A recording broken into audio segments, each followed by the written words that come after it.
Joining me here at AwesomeCom is Tom King. And Tom is a writer on the Batman series for DC Comics. Tom, tell us a little bit about your history writing Batman and also your history writing for DC and Marvel. I interned, worked for Marvel in college a long time ago when I was young and had so much hair. And then I was in the CIA for a bunch of years. And then I wrote a novel for Simon & Schuster, and DC picked me up, and I wrote their Dick Grayson, like their Robin book.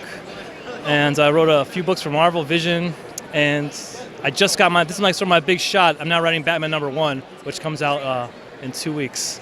And it's huge. It's one of the big best-selling comics of the year, so we'll see how it goes. That's what we hear in pre-order. Now, you just wrote another one that just came out, right? Yeah, we just did Batman Rebirth #1, which is sort of the transition issue. I mean, this is really in the depths of nerd, but Batman's is a title that's been under great hands for the last 5 years, and so this is like sort of a transition period. And so the guy Scott Snyder, who's been writing it, and we wrote an issue together to sort of be like, here's the hand off the baton kind of thing, and it's called Batman Rebirth. And then he's going on to write his own Batman series book too. So lots of Batman out there. Well, yeah, and with the success of Gotham, I mean, that has to certainly help your titles as well, right? Yeah, absolutely. I mean, it's hard to say that what helps Batman, because he's a character that sort of lives in the soul of America. Like, I have a 2-year-old, and before he, it was like his third word was Batman. Before he knew how to talk, he could point to a thing and say, "What? That's Batman. That's Superman." Like, somehow you're just born knowing that stuff. Those few characters that somehow just get into the conscious America. They're kind of like, modern gods or something like that. Well, Batman really underwent a metamorphosis, as did a lot of DC characters over the years. How does the current version of Batman compare to kind of historical?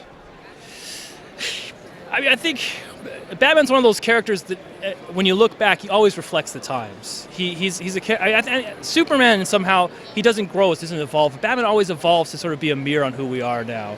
So I think the Batman we're seeing now, he has some of the optimism of modern America and some of that sort of grit, but he's facing these sort of dark threats that he doesn't quite understand, just like we're facing these dark threats that we don't quite understand. So hopefully will represent the confusion and the fears of modernity.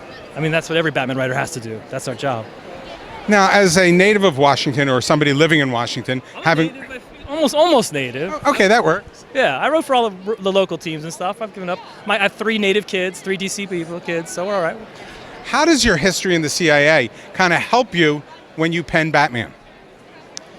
So my basic thinking on that is the CIA, and sort of the best thing we do is we get as close to the enemy as possible without becoming the enemy. That's sort of that's part of the job. I think that's what makes it a special organization is that call to duty to sort of get into the muck with them without becoming them.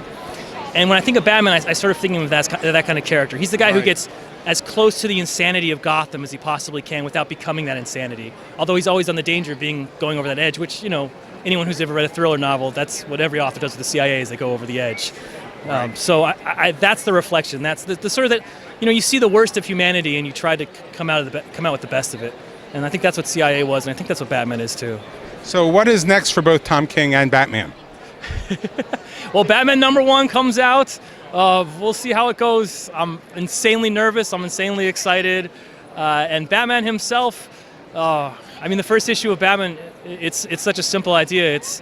He's not a superhero. He doesn't have superpowers. He's not Superman. So what happens is a terrorist blows up a plane. It's going to crash into Gotham in 2 minutes, and Batman has to save it, and he's on the ground. What does he do? And that's the hook. Well, as a longtime DC fan, I'm sure going to pick it up. Thanks, man. I appreciate it. Tom, thank you. What a pleasure. Thank you.